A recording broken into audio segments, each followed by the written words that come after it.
Assalamualaikum warahmatullahi wabarakatuh. Bismillahirrahmanirrahim. Alhamdulillahilladzi hadana lihadza wa ma kunna linahtadiya laula an hadanallah. Asyhadu an la ilaha illallah al-khaliqul ma'bud wa asyhadu anna Muhammadan abduhu wa rasuluh as-sadiqul mahmud. Ballaghar risalah wa addal amanah wa nasahal ummah wa tarakahum ala mahajjatil bayda kitaballah wa sunnatar rasulih. Allahumma salli ala sayyidina wa habibina wa syafi'ina wa maulana Muhammad wa ala alihi wa sahbihi ajma'in. Amma ba'du. Rabbi syrah li sadri wa yassir li amri wahlul 'uqdatam min lisani yafqahu qawli. Subhanaka la ilma lana illa ma 'allamtana innaka antal alimul hakim. Al-Fatihah. Allah yaftahu alaina futuhal arifin wa yufaqihna fid din wa yarzuquna kamal ikhlas wal yaqin. Bismillah arwahil ulama'il amilin wa masyayna fid din wa waliday hadirina fi masjid al-furqan wa ila jami' man awqafa amwalahum fi bina'ihi wa ta'mirihi wa ila al-muallifai hadzal kitab syai'ulillahi lahumul fatihah. A'udzu billahi minasy syaithanir rajim. Bismillahirrahmanirrahim. Alhamdulillahi rabbil alamin. Ar-Rahmanir Rahim. Maliki yaumiddin. Iyyaka na'budu wa iyyaka nasta'in. Ihdinas siratal mustaqim. Siratal ladzina an'amta 'alaihim ghairil maghdubi 'alaihim waladdallin. Amin. Ayuhal muslimun wal muslimat rahimakumullah. Puji syukur kita panjatkan kehadirat Allah Subhanahu wa taala. Alhamdulillah, hari ini kita bisa mengawali dengan ibadah kepada Allah, melaksanakan salat subuh berjamaah, dan kita lanjutkan dengan thalabul ilmi. Mudah-mudahan kehadiran kita mendapat ridha Allah Subhanahu wa taala serta mendapatkan ilmu yang bermanfaat. Salawat dan salam semoga Allah melimpahkan kepada junjungan kita baginda Rasulullah sallallahu alaihi wasallam. Mudah-mudahan Allah memberikan kemudahan serta kekuatan pada kita semua untuk dapat mencontoh dan meneladani beliau dalam berbagai aspek kehidupan sehingga kita layak mendapatkan syafaatul uzma kelak pada yaumul qiyamah. Amin ya rabbal alamin. Masyarul muslimin wal muslimat yang dimuliakan Allah, topik kita pada pagi hari ini adalah tentang hijrah Rasul menurut perspektif Al-Quran. Karena pagi ini kita sudah berada di pertengahan bulan Muharram yang merupakan bulan pertama dari tahun Hijriah, yang sejak 2 minggu yang lalu kita sudah memasuki tahun 1444 sejak hijrahnya Rasulullah sallallahu alaihi wasallam. Ada beberapa poin yang kita akan kaji pada pagi hari ini. Pertama, perintah hijrah itu sendiri.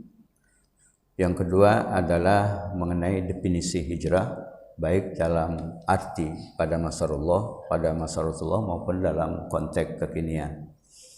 Kemudian berikutnya adalah latar belakang hijrah Rasul. Kemudian berikutnya adalah mengenai bagaimana taktik dan strategi Rasul dalam berhijrah. Dan yang terakhir adalah bagaimana sikap kaum Ansar terhadap kehadiran Rasulullah dan kaum Muhajirin dari kota Mekah ke kota Yasrib pada saat itu namanya.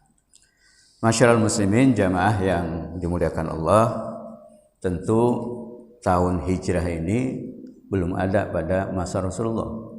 Karena pada masa Rasulullah kita mengenal ada 2 penyebutan nama tahun.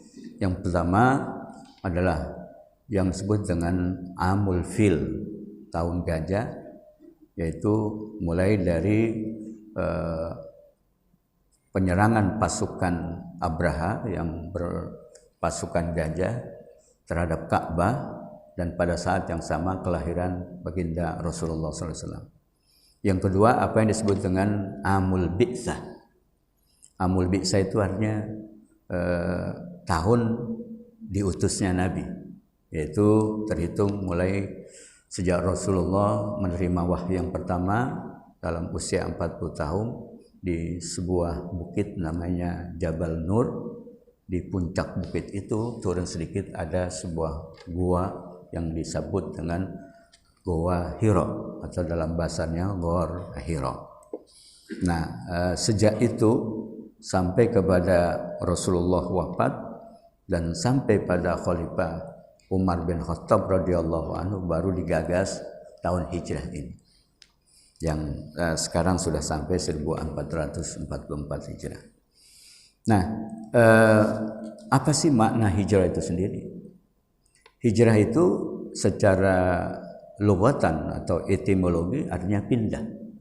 Pindah dari satu tempat ke tempat lain.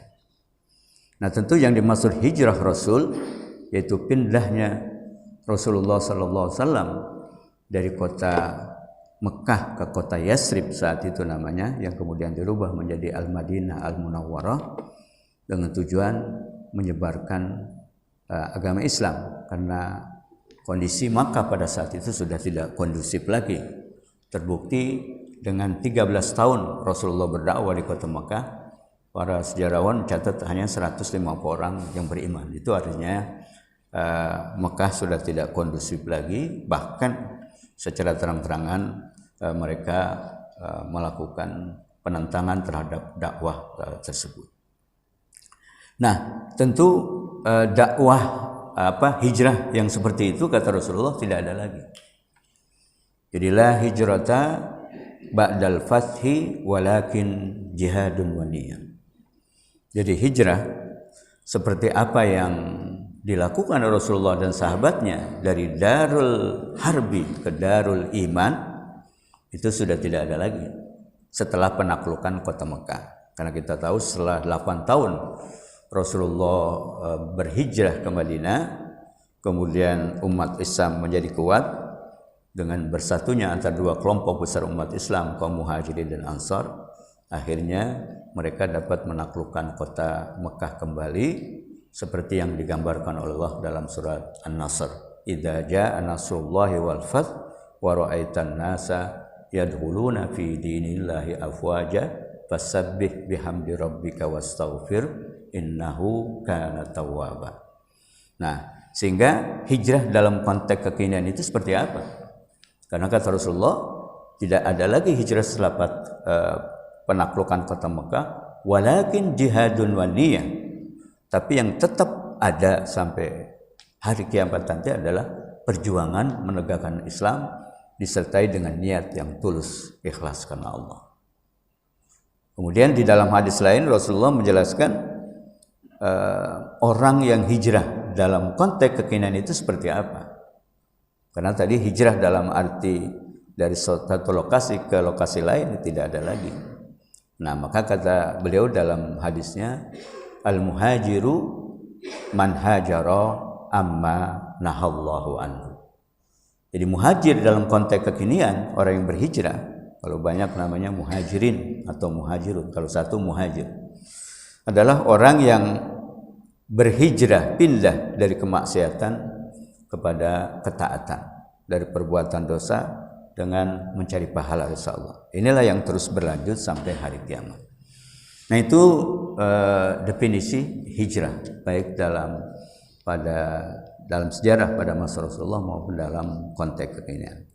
Nah, hijrah ini itu merupakan salah satu kriteria seorang mukmin. Maka di dalam surat At-Taubah surat ke-9 ayat 20 Allah berfirman, alladzina amanu wa hajaru wa jahadu fi sabilillah bi amwalihim wa anfusihim a'zamu darajatan indallah wa ulaika humul faizun. Jadi mereka yang beriman, kata Allah, mereka juga berhijrah, ya tentu dalam konteks kekinian tadi, meninggalkan hal yang maksiat menuju hal yang taat. Wajahadu fi sabilillah. Mereka juga berjuang di jalan Allah. Tentu berjuang tidak terbatas pada memanggul senjata di medan laga, apalagi dalam kondisi aman. Maka berjuang pun masuk kategori berjuang adalah memperjuangkan terlaksananya ajaran Islam baik secara individu maupun kolektif atau di masyarakat. Nah, dengan apa orang berjuang itu di jalan Allah? Kalau mereka punya harta, bi amwalihim wa anfusihim, dengan diri mereka, pikiran mereka, ilmu mereka, maka kata Allah balasannya a'zamu darajatan indallah. Mereka akan mendapatkan pahala yang besar, bahasa yang agung.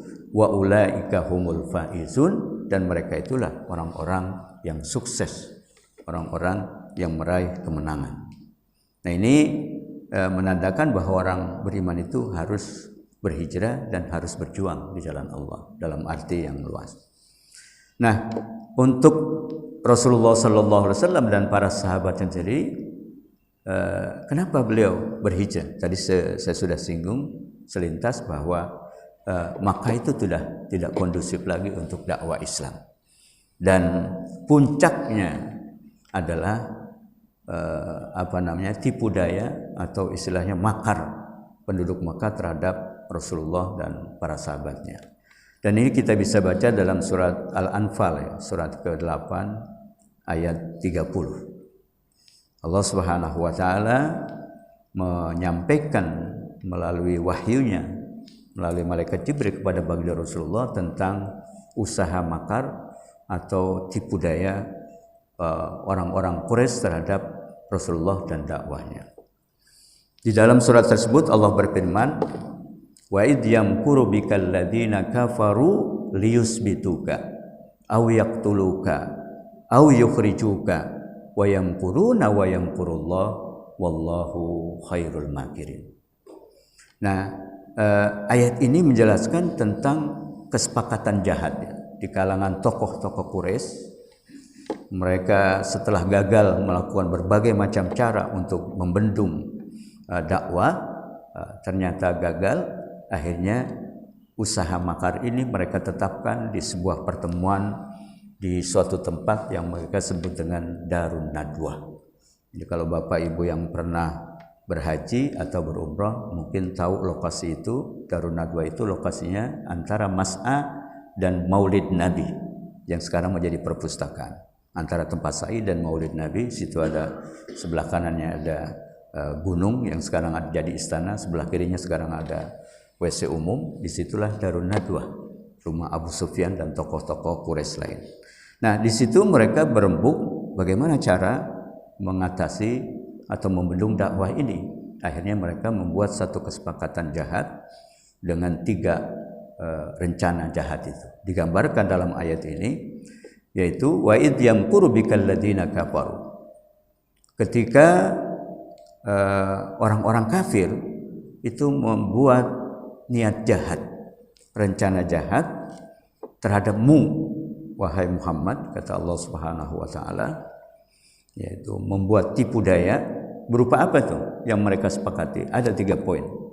Yang pertama adalah dengan cara liusbituka, agar mereka menangkap kamu, memenjarakan kamu, sehingga engkau Muhammad, kata Allah, itu tidak bisa bergerak lagi, tidak bisa bertemu dengan para pendukung dan pengikut setianya dengan cara dipenjara. Atau lebih sadis lagi, alternatif berikutnya adalah au yaqtuluka, atau mereka akan membunuhmu sehingga dakwah itu akan hilang dengan sendirinya. Dan yang ketiga adalah au yukhrijuka, atau mengusir kamu, mengasingkan kamu ke tempat yang jauh wahai Muhammad, sehingga kamu tidak bisa berinteraksi dan berkomunikasi dengan para pengikutnya, para sahabatnya. Nah, 3 alternatif ini yang mereka putuskan dalam pertemuan itu, dan kemudian akan disosialisasikan dan akan diumumkan sekaligus dengan hadiah yang menggiurkan, yaitu barang siapa yang bisa melakukan atau mengeksekusi salah satu dari 3 kebijakan keputusan mereka itu, maka mereka akan mendapatkan 100 ekor unta. Bayangkan pada saat itu 100 ekor unta ya minimal seperti di Indonesia sapi ya 30 jutaan gitu. Sehingga orang-orang yang gagah perkasa, yang berani ya semua berlomba untuk bisa mengeksekusi keputusan itu sehingga meraih 100 ekor unta. Tetapi kemudian apa kata Allah? Wayamkuruna wayamkurullah wallahu khairul makirin. Mereka berniat jahat, melakukan tipu daya, tetapi Allah kemudian menggagalkan tipu daya mereka, dan Allah lah yang sebaik-baiknya mengalahkan atau menggagalkan tipu daya orang-orang Quraisy. Nah, keputusan dari pertemuan itu ya disampaikan oleh Allah melalui ayat ini, sehingga kemudian Rasulullah mulai bersiap-siap untuk keluar dari kota Mekah sebelum dikeluarkan atau diusir atau dibunuh atau dipenjarakan oleh orang-orang Quraisy itu. Nah, maka mulailah Rasulullah mengatur taktik dan strategi agar bisa lolos dari kepungan dan kejaran dari orang-orang Quraisy yang ingin mendapatkan hadiah 100 ekor unta itu. Nah, maka Rasulullah meminta sahabatnya, termasuk anak dari pamannya yaitu Ali bin Abi Thalib, untuk bermalam di rumahnya, dan kemudian lewat tengah malam beliau minta Sayyidina Ali untuk tidur di tempat tidur Rasul dan memakai selimut Rasulullah. Kenapa? Karena pada malam itu para pengejar itu sudah mulai mengepung rumah Rasulullah. Nah, maka setelah lewat tengah malam sudah sepi dan sunyi, kemudian Rasulullah mulai bergerak. Maka dengan izin Allah, sebegitu yang kita baca dalam surat Yasin ya, wa ja'alna min baini aydihim saddan wa min khalfihim saddan fa akshaynahum wa hum la yubsirun. Jadi kata Allah, kami jadikan di depan dan di belakang mereka barier penghalang, sehingga kemudian kami tutup mata mereka, artinya mereka tertidur. Kemudian akhirnya Rasulullah selamat keluar dari rumah beliau, dari kepungan orang-orang yang ingin mengeksekusi keputusan tokoh-tokoh Quraisy, dan dengan izin Allah akhirnya beliau bisa keluar. Dan besok paginya mereka, para pengepung itu sadar ternyata yang ditunggu-tunggu itu sudah keluar. Mereka selalu mengintip apa yang ada di dalam, ternyata pas paginya Ali. Maka mereka kecewa sehingga kemudian bertebaran ke tempat yang lain. Nah, Rasulullah tentu dalam perjalanannya keluar dari kota Makkah itu, selain taktik itu juga beliau mengajak sahabat setianya yang sejak awal selalu mendukung dakwah Rasul. Mulai dari pertama kali Rasulullah menyampaikan dakwahnya, orang yang pertama dari tokoh Quraisy adalah Abu Bakar. Begitu juga ketika dakwah membutuhkan biaya dana, maka yang berani mengorbankan hartanya adalah Abu Bakar. Ketika orang-orang Quraisy mencaci, memaki, menghina, melecehkan Rasulullah sekembalinya dari peristiwa Isra dan Mi'raj, maka Abu Bakar yang membenarkannya, sehingga sejak itulah Abu Bakar dijuluki, yang namanya sebenarnya Abu Bakar bin Abi Quhafah, diberi julukan Rasulullah As-Siddiq. Jadi As-Siddiq itu orang yang selalu membenarkan. Oleh karena itu Abu Bakar luar biasa jasanya, di samping tentunya Rasulullah SAW dalam dakwah Islam. Dan beliaulah satu-satunya sahabat yang disebutkan di dalam Al-Quran, meskipun tidak dalam bentuk nama, tapi dalam bentuk kata ganti atau isim dhamir yang kita akan lihat pada ayat berikutnya. Nah, maka kemudian Rasulullah datang ke rumah Abu Bakar, dan Abu Bakar sudah hafal betul suara Rasulullah. Meskipun tengah malam, ketika beliau mendengar suara Rasulullah memberikan salam, beliau langsung merespon dan menyambutnya. Dan Rasulullah menyampaikan niat beliau akan berhijrah dan sekaligus juga meminta Abu Bakar untuk bisa mendampingi beliau. Maka seorang sahabat setia sudah barang pasti akan langsung menerimanya, bahkan mengatakan as-suhbah ya Rasulullah, as-suhbah ya Rasulullah, as-suhbah ya Rasulullah. 3 kali beliau ucapkan, artinya siap mendampingi wahai baginda Rasulullah sallallahu alaihi wasallam. Maka mulailah diatur taktik itu. Dipersiapkan siapa yang akan mendistribusikan logistik selama beliau nanti akan bersembunyi di Gua Thur, siapa yang akan memantau situasi kondisi Mekah, orang-orang yang ingin mendapatkan hadiah itu. Maka diminta putrinya yaitu Asma binti Abu Bakar untuk mensuplai logistiknya, makan dan minum. Kemudian putranya Abdullah bin Abu Bakar diminta untuk memantau situasi kondisi kota Mekah. Akhirnya beliau keluar dari rumah Abu Bakar, dan taktik berikutnya adalah Rasulullah tidak langsung ke arah utara. Padahal kita tahu Mekah itu posisinya di selatan, Yasrib itu ada di utara dalam perjalanan menuju Syam.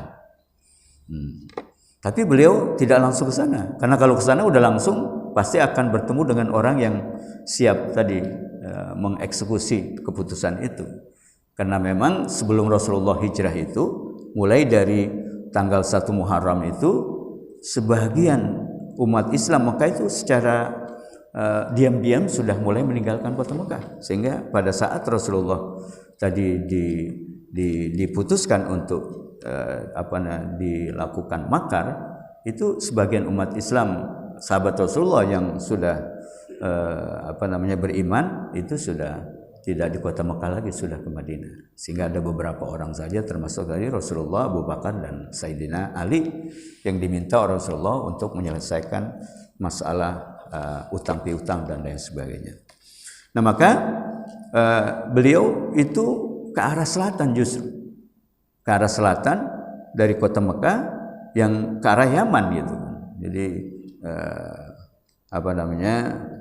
berbeda 180 derajat. Jadi bukan ke utara untuk menghilangkan jejak. Maka beliau menuju ke suatu tempat kira-kira 5 kilo dari pusat kota Mekah itu ke arah selatan, yang di sana ada sebuah gunung namanya Jabal Thur. Nah, di puncak Jabal Thur itu dia terdiri dari 2 gunung ya. 2 gunung, 2 bukit. Jadi gunung pertama, terus mendaki gunung berikutnya, disitulah baru ada di puncaknya adalah Gor Thur, yaitu Goa Thur. Nah, maka dengan taktik itu kemudian Rasulullah transit bermalam di dalam Goa Thur itu selama 3 hari untuk melihat situasi kondisi reda di kota Mekah. Berdasarkan informasi dari Abdullah bin Abi Bakar, barulah beliau keluar dari Jabal Thur itu atau Goa Thur itu. Nah, ini digambarkan oleh Allah dalam firman-Nya tentang bagaimana ketika Rasulullah keluar dari rumahnya, dari rumah Abu Bakar, kemudian juga bagaimana situasi dan kondisi di dalam Goa Thur itu ketika beliau berada di dalamnya. Nah, itu kita bisa baca dalam surat At-Taubah ya, surat ke-9 ayat 40. Apa kata Allah dalam ayat ini? Illa tansuruhu faqad nasarahullah id akhrajahu alladhina kafaru thaniyasnain. Ini kata kunci tentang Rasulullah dan Abu Bakar. Thaniyasnain id huma fil ghar id yaqulu li sahibihi la tahzan innallaha ma'ana. Fa anzalallahu sakinatahu alaihi wa ayyadahu bijunudin lam tarauha wa ja'ala kalimatal ladzina kafaru sufla wa kalimatullahi hiyal ulya. Nah, ayat ini menggambarkan bagaimana situasi Makkah ketika Rasulullah mulai bergerak untuk keluar dari kota Mekah, dan bagaimana situasi dan kondisi di saat beliau bersama sahabat setianya Abu Bakar di dalam Goa Thur itu. Apa kata Allah? Illa tansuruhu. Jadi jika kalian, wahai penduduk Makkah, tidak mau menolong beliau, tidak mau menolongnya, maksudnya Nabi Muhammad sallallahu alaihi wasallam, tidak masalah kata Allah, nggak ada ruginya. Kenapa? Faqad nasarahullah. Karena Allah yang langsung akan mendukung, akan membelanya. Kapan itu? Idh akhrajahul ladzina kafaru tsaniyasnain. Ketika beliau terpaksa dikeluarkan atau diusir oleh orang-orang kafir Makkah, beliau salah satu dari 2 orang pada saat itu. Nah, siapa satu lagi? Ya tidak lain tadi menurut sejarah ya Abu Bakar. 2 kali disebut ini. Tsaniyasnain, salah satu dari 2 orang. Izhuma. Nah, huma juga kata ganti atau dhamir untuk 2 orang. Siapa itu? Ya Nabi Muhammad dan Abu Bakar Siddiq. Inilah kata ahli tafsir pujian Allah terhadap kesetiaan Abu Bakar As-Siddiq kepada baginda Rasul, sehingga beliau disebutkan di dalam ayat ini, yaitu izhuma fil ghar. Ketika keduanya, yaitu baginda Rasul dan sahabat setianya Abu Bakar, berada di dalam ghar. Ghar itu goa. Jadi ghar sur, di goa sur. Nah, apa yang terjadi pada saat itu? Pada saat itu Abu Bakar Siddiq itu nampak agak cemas, khawatir, takut, bersusah hati. Kenapa? Karena beliau menyaksikan dari dalam goa itu kaki manusia lalu lalang di depan pintu goa itu. Dan pintu goa itu tiba-tiba setelah Rasulullah dan Abu Bakar Siddiq masuk ke dalamnya, itu berubah. Jadi ada tumbuh-tumbuhan di situ, ada sarang laba-laba, ada burung merpati yang sedang bertelur, sehingga secara logika nggak mungkin di dalam itu ada manusia gitu. Karena baru saja kan, sehingga mereka hanya muter-muter di pintu goa itu, sehingga dengan menyaksikan kondisi semacam itu Abu Bakar itu cemas, khawatir, takut gitu. Kenapa? Kemudian ditanya Rasulullah. Maka kata Abu Bakar kepada Rasulullah, ya Rasulullah, seandainya mereka jongkok aja, pasti mereka akan la absarana, pasti mereka akan melihat kita.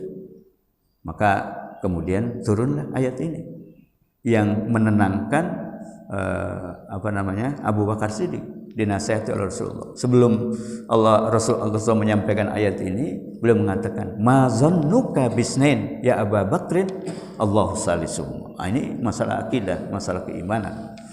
Wahai Abu Bakar, memang kita berdua, tapi yakinlah yang ketiga itu Allah Subhanahu wa taala. Maka Allah akan membuktikan janjinya di dalam ayat lain, in tansurullah yansurkum wa yusabbit aqdamakum. Jika kalian menolong, membela agama Allah, pasti Allah akan menolong, membela kalian dan akan membuat kalian menang dan berjaya. Nah, maka Rasulullah mengatakan seperti itu, kemudian ayat ini turun, kemudian beliau sampaikan kepada Abu Bakar Siddiq. Apa bunyi ayatnya? Id yaqulu li sahibihi la tahzan innallaha ma'ana. Pada saat Rasulullah menyaksikan bagaimana raut muka Abu Bakar Siddiq begitu cemasnya, maka kemudian beliau menasihati kepada sahabat setianya itu, la tahzan innallaha ma'ana. Janganlah engkau bersusah hati wahai Abu Bakar, sesungguhnya Allah bersama kita. Nah, tadi intan surullah yang surkum wa isabitak. Dan bukan hanya itu, setelah Rasulullah menyampaikan ayat ini yang berupa nasihat, kemudian didukung lagi dengan fa anzalallahu sakinatahu alaihi. Allah menurunkan kepada baginda Rasul dan sahabatnya Abu Bakar As-Siddiq itu apa? Sakinatahu, yaitu ketenangan, ketentraman, kedamaian, sehingga rasa khawatir, cemas, bersusah hati hilang. Fa anzalallahu sakinatahu alaihi. Dan yang ketiga apa? Wa ayyadahu bijunudin lam tarauha. Allah berikan bantuan, dukungan berupa apa? Junud. Junud itu jamak dari jundi. Jundi itu tentara. Kalau junud artinya bala tentara. Maka Allah turunkan bala tentara, tapi bukan bala tentara biasa. Bala tentara apa? Lam tarauha, yang mereka tidak bisa lihat dengan mata kepala mereka. Kata para ahli tafsir, junudin lam tarauha di sini maksudnya para malaikat, pasukan malaikat yang siap membuat orang-orang itu gagal, menghalangi mereka melihat baginda Rasul, sehingga akhirnya mereka frustasi. Jadi wa ayyadahu bijunudim lam tarauha. Maka dengan demikian apa?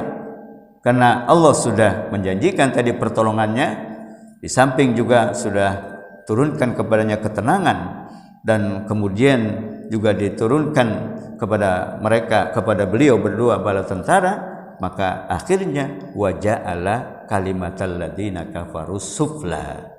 Maka Allah menjadikan kalimat orang kafir, maksudnya keyakinan mereka, usaha mereka itu rendahan, sufla, artinya gagal. Rencana mereka untuk menangkap, membunuh, mengusir itu gagal total. Wa ja'ala kalimatal ladzina kafaru sufla wa kalimatullahi hiyal ulya. Maka yang berjaya adalah kalimat Allah, maksudnya agama Islam setelah beliau nanti pindah ke kota Yatsrib. Wallahu azizun hakim, dan Allah maha perkasa lagi maha bijak. Maka akhirnya setelah 3 hari mereka frustasi semua, kemudian kembali ke rumahnya masing-masing, dan informasi itu disampaikan oleh Abdullah bin Abu Bakar. Akhirnya Rasulullah mulai membuat taktik baru untuk bisa lolos keluar dari kota Mekah. Maka dipilihlah seorang guide yang akan memandu beliau melewati padang pasir, melewati jalan yang tidak biasa dilalui oleh para saudagar atau kafilah. Karena kan antara Yaman, Mekah, kemudian Madinah, Syam itu adalah perjalanan yang disebut dalam Al-Quran namanya rihlatas syita'i was-sayf. Ila fi Quraisyin ila fihim rihlatas syita'i was-sayf. Jadi orang semenanjung Arab itu atau orang Arab pada saat itu sudah biasa melakukan bisnisnya antara Yaman dan Syam. Dan itu satu perjalanan yang sudah biasa dilakukan. Kalau musim syita, musim dingin, mereka itu berbisnis ke Yaman. Karena Yaman itu daerahnya panas, nggak pernah dingin. Dia paling dingin mungkin 20 derajat. Nah, sehingga kalau musim panas pun, musim dingin pun ya anget gitu. Nah, kemudian kalau musim dingin, kalau musim panas, mereka ke arah utara, yaitu pada musim as-saif, yaitu daerah Syam. Daerah Syam itu sekarang terdiri dari Yordania, kemudian Suriah, kemudian Lebanon, Palestina, dan Irak sebagian barat. Nah itu daerah sana itu kalau musim dingin ya salju. Sehingga kemudian jalan itu biasa mereka lalui. Nah Rasulullah tahu persis itu karena beliau juga seorang pebisnis sebelum menjadi Nabi dan Rasul ke Syam gitu. Sehingga beliau meminta kepada guide-nya untuk menempuh jalan yang tidak biasa dilalui oleh para kafilah itu. Nah, untuk itu beliau harus mencari seorang guide yang berpengalaman. Maka diangkatlah Uraikid, orang Nasrani yang tahu persis tentang geografi di semenanjung Arab itu, sehingga akhirnya didampingi dengan seorang guide itu, Rasulullah keluar dengan selamat dari kota Mekah dan tiba di kota Yatsrib setelah perjalanan jauh panjang selama kira-kira 12 hari, dan tepatnya beliau sampai di Yatsrib itu tanggal 12 Rabiul Awal. Terus pertanyaannya, kenapa kok tahun barunya 1 Muharram? 1 Muharram itu pergerakan mulai keluarnya sahabat dari kota Mekah itu mulai 1 Muharram, sehingga makan waktu Muharram, Safar, Rabiul Awal, yaitu 2 bulan lebih sedikit. Nah, terus bagaimana situasi dan kondisi penyambutan Rasulullah di kota Yatsrib? Ada satu ayat lagi yang dijelaskan oleh Allah tentang bagaimana sikap kaum Ansar terhadap kaum Muhajirin, dan ini merupakan pujian terhadap kaum Ansar yang rela berbagi kepada kaum Muhajirin. Nah, itu kita bisa baca dalam surat Al-Hasyr, surat ke-59 ayat 9, menjelaskan tentang bagaimana situasi kota Yatsrib ketika Rasulullah datang ke sana, berhijrah ke sana. Walladzina tabawwa'ud dara wal imana min qablihim yuhibbuna man hajara ilaihim wa la yajiduna fi sudurihim harajan mimma utu wa yu'thiruna ala anfusihim walau kana bihim khasasah wa may yuqa syuhha nafsihi fa ulaika humul muflihun. Ada 3 poin penting dalam ayat ini yang Allah memuji sikap perilaku orang kaum Ansar terhadap kaum Muhajirin. Apa itu? Walladzina tabawwa'ud dara, mereka yang tinggal di suatu negeri. Dar itu bisa rumah, bisa negeri. Maka kita bilang darud dunya, darul akhirah. Mereka yang tinggal di suatu negeri, maksudnya negeri kota Yasrib tadi. Nah, siapa mereka itu? Ya kaum Ansar itu. Nah, maka dilanjutkan wal imana min qablihim. Mereka itu sudah beriman sebelum kehadiran Rasul. Nah, pertanyaan kapan mereka berimannya itu kepada Rasul? Nah, kita tahu bahwa mayoritas penduduk Madinah itu atau Yasrib pada saat itu adalah ahlul kitab. Orang-orang Yahudi dan orang-orang Nasrani. Sehingga mereka selalu membaca Alkitab itu dan di dalamnya termasuk ada kisah akan datangnya seorang nabi dan Rasul terakhir yaitu yang bernama Ahmad atau Muhammad. Sehingga mereka menantikan informasi tentang kehadiran seorang Rasul terakhir dan akhirnya sampai kepada mereka informasi bahwa di Mekah ada orang yang menurut mereka itu sesuai dengan deskripsi yang ada dalam Taurat dan Injil. Makanya setelah itu setiap musim haji, kita tahu haji itu kan sejak Nabi Ibrahim beranjak sampai Nabi Muhammad. Jadi setiap musim haji yaitu Syawal, Dzulqa'dah, Dzulhijjah itu orang Arab pada kumpul di tempat-tempat di Mekah itu yang mulai dari Padang Arafah, Muzdalifah dan Mina. Maka setiap tahun mereka mengirim delegasi dari Madinah tuh, dari Yasrib untuk membuktikan benar enggak informasi yang sampai kepada mereka ada seorang nabi dan rasul yang diutus di sana dicocokkan dengan kriteria yang ada di dalam kitab mereka. Ternyata benar. Maka kemudian mereka beriman, bertemu dengan Rasulullah, beriman secara diam-diam, kembali ke Yasrib, kemudian diceritakan kepada jamaahnya yang lain. Akhirnya mereka ingin tahu juga, maka tahun berikutnya terus bergantian delegasi haji itu dikirim ke Mekah dari kota Yasrib, sehingga akhirnya mereka setelah banyak umat Islam di Madinah itu, mereka berjanji kepada Rasulullah dan sahabatnya di Mekah yang tertindas itu untuk bisa menampung kehadiran mereka. Maka terjadilah kemudian suatu perjanjian itu dan akhirnya Rasulullah menepati janjinya akan hijrah ke sana dan digambarkan di sini bahwa mereka itu adalah wal imana min qablihim. Mereka itu sudah beriman sebelum Rasulullah dan sahabatnya berhijrah ke sana. Itu karena proses tadi musim haji. Nah, apa yang mereka tunjukkan sikap mereka terhadap kaum Muhajirin, termasuk khususnya Rasulullah SAW. Nah, digambarkan dalam ayat ini pertama yuhibbuna man hajara ilaihi. Ini kata-kata hajar, orangnya namanya muhajir.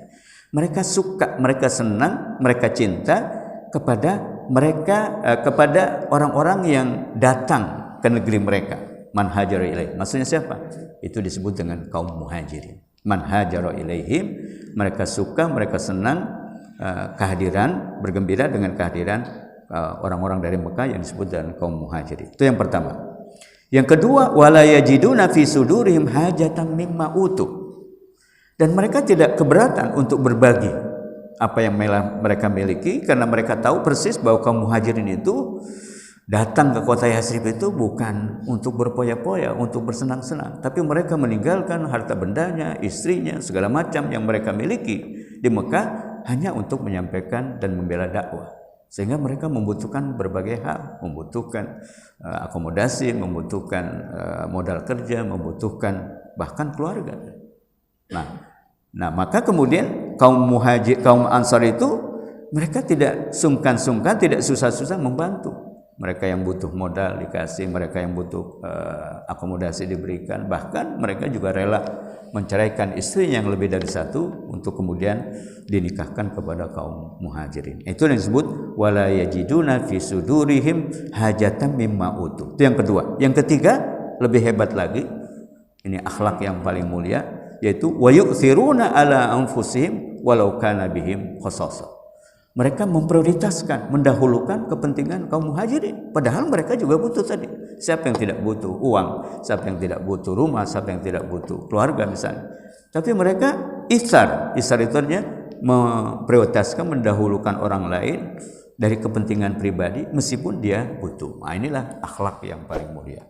Wa yu'thiruna ala anfusihim walau kana bihim khassasah. Kemudian di ujung Allah memberikan nasihat termasuk kepada kita semua, wa may yuqa syuhha nafsihi fa ulaika humul muflihun.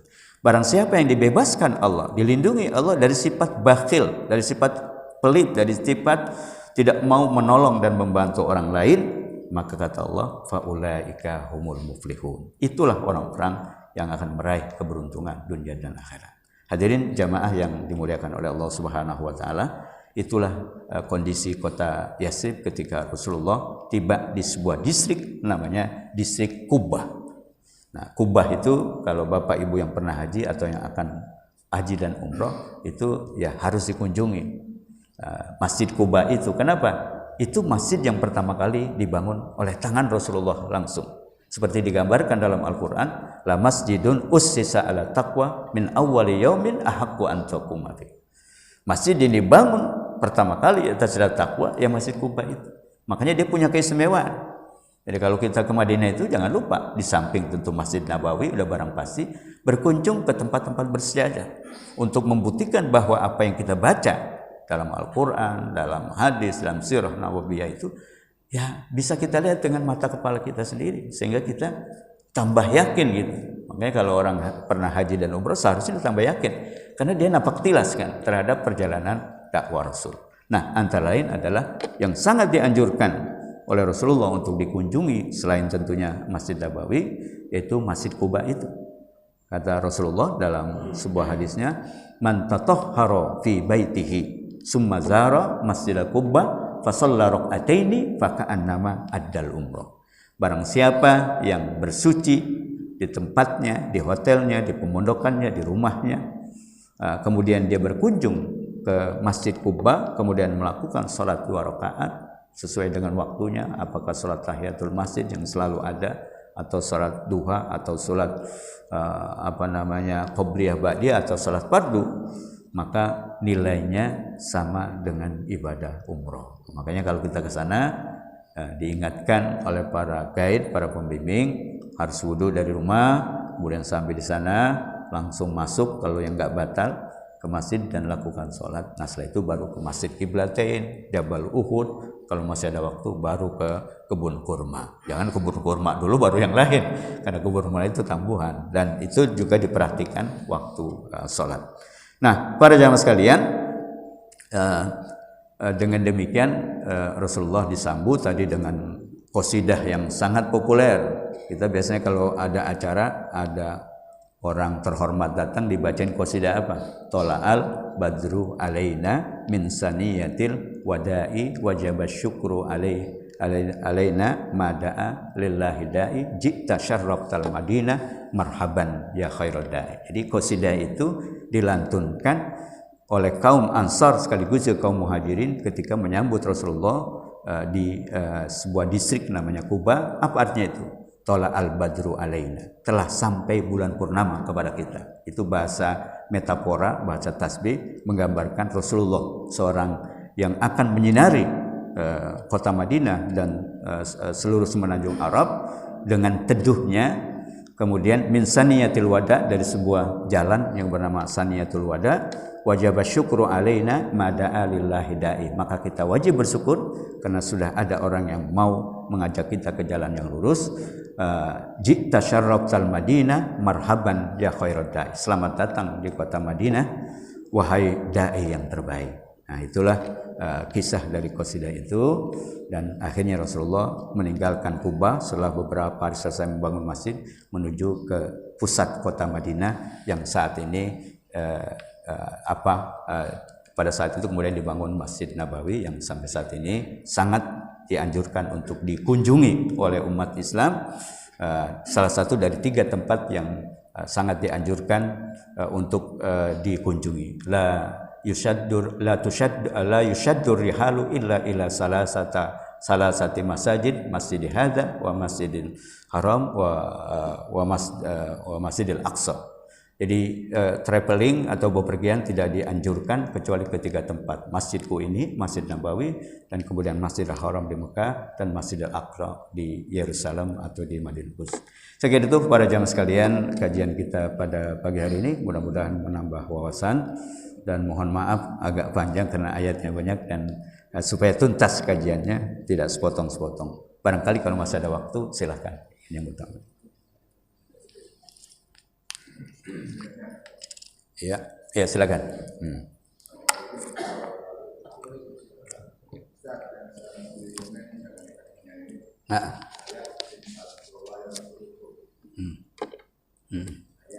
Iya. Sekolah yang seluruh. Iya. Jangan bingung. Kontennya apa dari sekarang dunia ini. Iya. Kalau saya sangat tentang sekolah yang seluruh, ya sholat waktu, jemaah. Selain itu apa sih? Iya. Ya, menolong agama Allah ya tentu dengan banyak cara. Kan tansur itu bisa menolong, mendukung gitu kan.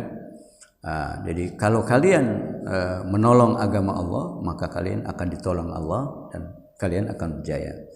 Nah, ya menolong agama Allah bisa menegakkan juga, menegakkan sholat. Ya tadi rukun Islam udah barang pasti itu kan. Setiap Muslim yang memenuhi persyaratan dia wajib melaksanakan.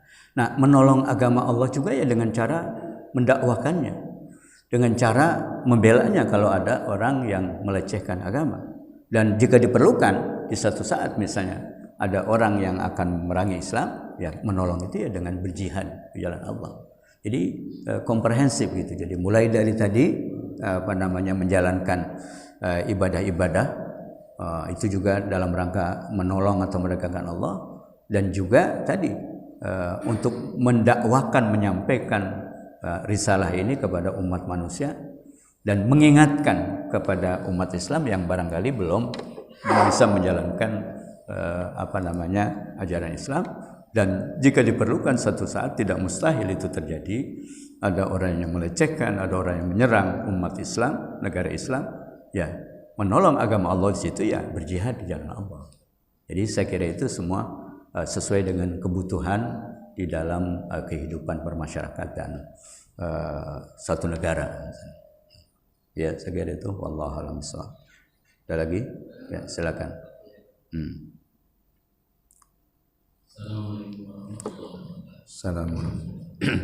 Al-Quran itu terdiri dari 666 ayat. Ya. Ada 114 surat. Ya. Yang pertama 6.000, kemudian 600, kemudian 66. Ya. Yang 66 ayat ini ada di kitab Bulut. Kitab Bulut ya. Itu ada 66. Mohon dijelaskan itu. Ya. Itu yang pertama. Kemudian yang kedua Pak Biari, ada ini masalah ketika di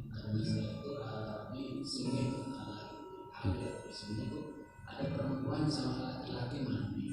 Kemudian laki-laki ini membuat spermanya masuk ke yang perempuan tanpa disengaja. Nah ini kan terjadi kehamilan gitu. Ini hukumnya yang pertama bagaimana? Kemudian yang kedua nasibnya. Iya. Makasih. Iya. Jadi tadi sudah sebutkan jumlah ayat dalam Al-Quran 6.666 ayat. Kemudian ada pendistribusian, misalnya dari sekian itu ya hanya 200-an ayat-ayat tentang hukum ya syariat. Apa? Al-Qurtubi. Kitab tafsir Al-Qurtubi ya. Iya.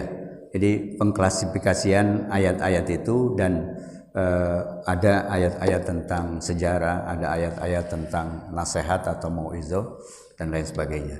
Nah, itu disimpulkan semua isi dan kandungan Al-Quran secara global dalam surat Al-Fatihah.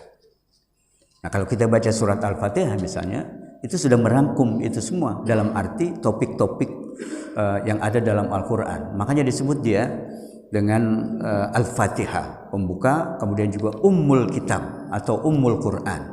Kenapa disebut dia induknya Al-Quran? Karena tadi dia merangkum secara umum tentang isi dan kandungan Al-Quran. Kalau bahasa undang-undangnya primbol apa dalam undang-undangnya ya, primbol ya, undang-undang itu. Dan begitu juga orang ketika menulis buku kan ada mukaddimahnya. Mukaddimah itu merangkum secara singkat apa yang ada dalam buku tersebut, tersebut yang disebut kalau dalam istilah akademik namanya abstraknya. Jadi seorang menulis suatu karya itu harus ada abstraknya, kira-kira selembar atau 2 lembar.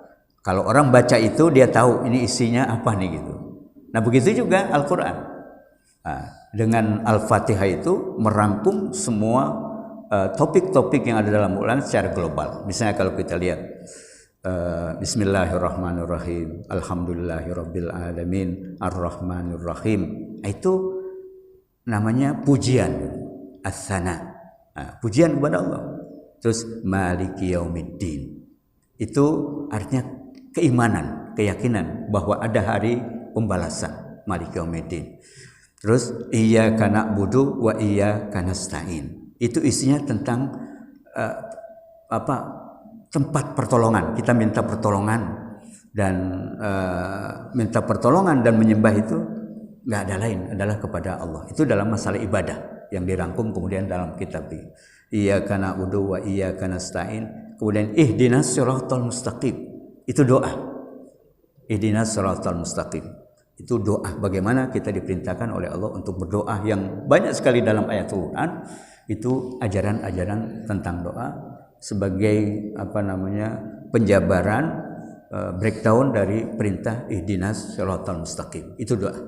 Kemudian siratal ladzina an'amta 'alaihim ghairil maghdubi 'alaihim waladdallin. Ini sejarah. Bahwa di situ jelaskan kita memohon kepada Allah adalah siratal ladzina an'amta 'alaihim. Yaitu jalan orang yang engkau telah beri nikmat ya Allah. Siapa mereka? Nah, ini sejarah, yaitu para anbiya wal mursalin wa auliya'is salihin wal ulama'il amili. Itu masuk kategori an'amta 'alaihim. Kemudian ghairil maghdubi 'alaihim waladdallin, itu juga sejarah tentang orang-orang Yahudi dan orang Nasrani. Mereka tahu kebenaran tapi kemudian mereka tidak meyakininya atau mereka tadi oleh karena itu mereka maghdubi 'alaihim. Itu dalam tafsir orang-orang Yahudi. Kemudian dhalin itu orang-orang Nasrani karena mereka tahu tentang hak tapi mereka tidak menjalankannya. Nah, itu kata para ulama menafsirkan tentang kenapa surat Al-Fatihah disebut Ummul Kitab itu. Karena tadi dia merangkum topik-topik yang ada dalam Al-Quran secara global. Maka di situ ada pujian, ada keyakinan, ada keimanan, kemudian ada syariat tadi tentang ibadah dan minta pertolongan, ada doa, dan kemudian di dalamnya juga ada sejarah. Nah, maka layaklah dia disebut dengan Ummul Quran atau Ummul Kitab yang artinya adalah induknya. Ya, kalau induk berarti sebuah rujukan gitu. Nah, penjabarannya pada ayat-ayat yang ada dalam Al-Quran. Saya kira itu wallahu a'lam bishawab. Yang kedua, itu pernah kayaknya topik itu pernah heboh juga dulu ya, di media gitu. Ya kalau secara logika, secara medis kelihatannya itu tidak mungkin terjadi gitu. Karena hubungan sperma dan zigota atau zat telur itu ya kalau dia sudah keluar dan tidak langsung menyatu, itu agak rusak gitu. jadi itu kan sebuah hipotesis yang tidak mungkin terjadi secara medis ya, bukan secara logika apalagi gitu. Jadi saya kira lanjutan dari kejadian itu ya juga tidak mungkin terjadi gitu. Wallahu a'lam bishawab. Ya, silakan satu lagi mungkin.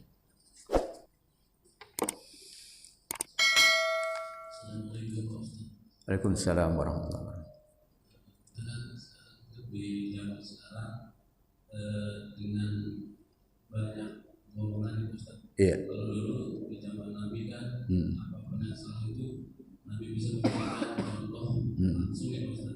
Kalau sekarang saya lihat ini banyak ada yang membuat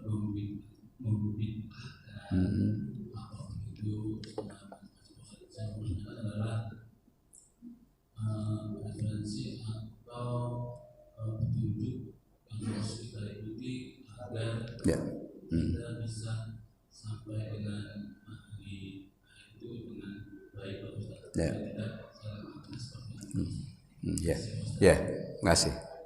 Jadi sumber ajaran Islam yang inti pokok yang disepakati semua itu adalah dua, Al-Quran dan Sunnah Rasulullah atau hadis Rasulullah. Itu nggak mungkin atau satu kelompok yang mengingkari salah satu di antara sumber utama yang disepakati ini, apalagi dua-duanya, itu sudah masuk kategori keluar dari Islam yang kita sebut dengan murtad, akan bisa menjadi kafir itu.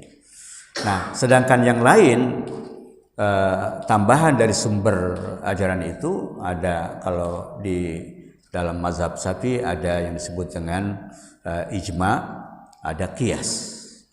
Di mazhab lain bahkan bisa ada yang 10, ada masalihul mursalah, ada adat, ada al-urf dan segala macam. Itu sebenarnya perangkat-perangkat untuk bisa menghasilkan hukum dari dua sumber utama tadi, yaitu Al-Quran dan Sunnah. Kenapa? Karena Al-Quran dan As-Sunnah itu, terutama Al-Quran, itu banyak ayat-ayat yang sifatnya berglobal dan dia perlu penjabaran. Nah, penjabaran itu ada dalam sebuah hadis, ada, dan hadis itu sangat luas gitu. Maka dari teks-teks yang sama, karena yang namanya bahasa itu kan bisa multitafsir, apalagi yang bersifat umum, sehingga masing-masing ulama itu mengambil dalil yang sama. Bisa jadi kalau dalil itu bersifat umum, maka kesimpulannya bisa berbeda. Nah, oleh karena itu dari situlah muncul kemudian perbedaan dalam istinbat hukum atau menyimpul hukum dari teks yang sama, karena situasi dan kondisi dan juga latar belakang pengetahuan orang. Nah, sehingga dari situ kemudian muncul perbedaan pendapat, dan mayoritas perbedaan pendapat itu adalah dalam bidang furu'. Jadi itu disebutkan ada usul, ada furu'. Kalau usul itu adalah akidah. Ya, kalau dalam masalah akidah itu nggak boleh berbeda. Sedangkan furu' itu masalah syariat atau lebih spesifik lagi namanya fikih. Nah, kemudian dari situ lahirlah apa yang disebut dengan mazhab kalau dalam fikih, atau istilahnya firqah kalau dalam akidah. Nah, kita mengenal. Nah, ini kadang-kadang orang mencampur baur antara dua bidang ilmu ini. Kalau firqah itu ada yang disebut dengan Ahlus Sunnah wal Jamaah, kemudian ada Syiah, ada Qadariyah, ada Jabariyah, ada Mu'tazilah. Itu namanya aliran dalam masalah akidah yang tidak boleh sebenarnya, dan itu kecil sekali perbedaan dalam masalah akidah ini. Dan yang lain namanya mazhab. Mazhab itu yang paling populer adalah yang 4 itu, Maliki, Hanafi, Hambali, kemudian Syafi'i. Dan sebenarnya masih banyak lagi ulama-ulama besar sekelas 4 mazhab itu, tapi mereka tidak menyusun satu buku yang secara sistematis mulai dari Thaharah sampai Muamalah. Nah, hanya yang 4 itulah yang mereka menyusun secara rapi, sempurna, dan efektif, sistematis, sehingga banyak yang dipegang gitu. Karena tidak usah mencari kemana-mana lagi, cukup dia baca buku tertentu dari mazhab yang 4 tadi, sehingga dia akan mendapatkan ajaran Islam dari mulai A sampai Z itu. Nah, sedangkan yang lain misalnya Uyainah, Abu Sufyan, As-Sauri, segala macam, mereka orang-orang para mujtahid, tapi mereka tidak membukukan secara sistematis karya-karya mereka. Akhirnya ya tidak dikaji oleh para kaum muslimin yang lain. Nah, dari situ. Nah, pertanyaannya kemudian mana yang harus kita pedomani dari sekian banyak mazhab dan aliran atau firqah dan mazhab itu? Maka ada memang penjelasan Rasulullah yang mengingatkan, satabtariku ummati ala salasatin wa sab'ina firqatan kulluhum finnar. Jadi umatku akan terbagi menjadi 73 golongan, dan semuanya masuk neraka kecuali 1. Nah, pertanyaannya yang 1 itu siapa? Maka sahabat bertanya. Maka Rasulullah menjawabnya kapan? Ma'ana wa ashabi. Jadi yang selamat itu adalah apa yang aku lakukan, aku contohkan, dan juga para sahabatku. Nah, berarti bukan hanya Rasulullah, karena sahabatnya juga orang yang menyaksikan dan hadir bersama Rasulullah, dan tidak semua sahabat selalu berkumpul ketika bertemu Rasulullah, sehingga dari situlah kemudian tata cara sholat, tata cara zakat segala macam bisa berbeda, karena satu sisi misalnya Rasulullah bertemu dengan sahabat yang ini, kemudian di hari yang lain bertemu yang sahabat lain. Nah, kemungkinan itu bisa terjadi sehingga kemudian ada hal-hal yang memang masalah hukumnya bisa berbeda gitu dalam situasi dan kondisi yang berbeda. Nah, maka kuncinya kata Rasulullah, kalau kita ingin selamat, ma'ana wa ashabi, apa yang aku contohkan dan para sahabatku. Nah, dari sahabatku itulah yang kemudian bisa ada perbedaan pandangan, karena memang situasi dan kondisi mereka menerima riwayat itu dari Rasulullah pada situasi dan kondisi yang berbeda. Nah, selagi ada dalil tadi ma'ana wa ashabi, maka peganglah itu, yakini itu. Nah, ma'ana wa ashabi itu tidak lain adalah Al-Quran dan hadis. Nah, hadis itu kan banyak problemnya gitu, karena dia baru dibukukan pada periode kedua kan, tahun kedua, abad kedua, pada masa Sayyidina Khalifah Umar bin Abdul Aziz, sehingga rentang waktunya agak jauh, sehingga kualitas hadis itu macam-macam gitu. Maka kalau kita belajar ilmu hadis, ada yang sahih, ada yang mutawatir, ada yang dhaif, ada yang maudhu sekalipun. Nah, disitulah makanya bagi orang awam itu ya agak sulit untuk detil mencari dalil-dalil dari hadis, terutama karena problemnya. Maka kita dimudahkan dengan hasil ijtihad, hasil karya para ulama yang selagi dia bersumber kepada ana wa ashabi dan Al-Quran, maka itulah yang kita yakini dan kita amalkan. Adapun nanti yang salah yang salah itu urusan Allah kan. Maka kita selalu menyebut wallahu a'lam bissawab. Jadi kita tidak mengklaim kebenaran itu hanya satu-satunya yang kita yakini. Kalau orang berbeda kemudian kita bilang salah. Maka para ulama sudah mengajarkan. Jadi kalau kita berpendapat suatu masalah, maka kita akhiri dengan kata wallahu a'lam bissawab. Maksudnya Allah lah yang maha tahu mana yang sebenarnya yang benar gitu. Nah, kalau kita menafsirkan, memahami Al-Quran, beda lagi ucapannya wallahu a'lam bimuradihi. Jadi Allah yang tahu maksudnya itu seperti apa kan? Kan gak ada yang tahu persis gitu kan. Nah, maka kita melalui hadis dan para ulama itu mencoba memahami ayat itu. Adapun persisnya seperti apa, ya gak boleh kita klaim. Itu adalah wallahu a'lam bimuradi. Allah lah yang maha tahu maksud dari tujuan Allah itu seperti apa. Nah, itu saya kira adab atau etika para ulama mengajarkan kepada kita supaya kita tidak mengklaim diri kita satu yang benar, atau pandangan kita atau mazhab kita yang benar, kemudian yang lain salah. Itu urusan Allah tentang salah dan benarnya. Kita mencoba untuk memahami apa yang kita yang ada di tengah-tengah kita. Itulah usaha kita. Sisanya kita serahkan kepada Allah. Saya kira itu cukup ya. Baik para jamaah sekalian, inilah kajian kita pada pagi hari ini. Mudah-mudahan menambah wawasan, menambah ilmu, menambah keyakinan kita dalam kita beragama Islam. Wa'fu anna ya karim. Rabbana anfa'na bima 'allamtana. Rabbi allimna alladhi yanfa'una. Rabbi faqihna wa faqih ahlana wa qarabatin lana fi dinina. Allahumma inna nas'aluka ilman nafi'ah wa amalan salihah wa rizqan wasi'an halalan thayyibah. Allahumma inna na'udzubika min ilmin la yanfa' wa min qalbin la yakhsha wa min nafsin la tashba' wa min du'ain la yustajabu lah. Allahumma arinal haqqa haqqan warzuqna ittiba'ah wa arinal batila batila warzuqna tinabah. Allahumma ja'alna mimman yastami'una al-qawla wa yattabi'una ahsana. Rabbana atina fid dunya hasanah wa fil akhirati hasanah wa qina adzabannar. Walhamdulillahi rabbil alamin. Subhanakallah bihamdika asyhadu an la ilaha illa anta astaghfiruka wa atubu ilaik. Wassalamu alaikum warahmatullahi wabarakatuh.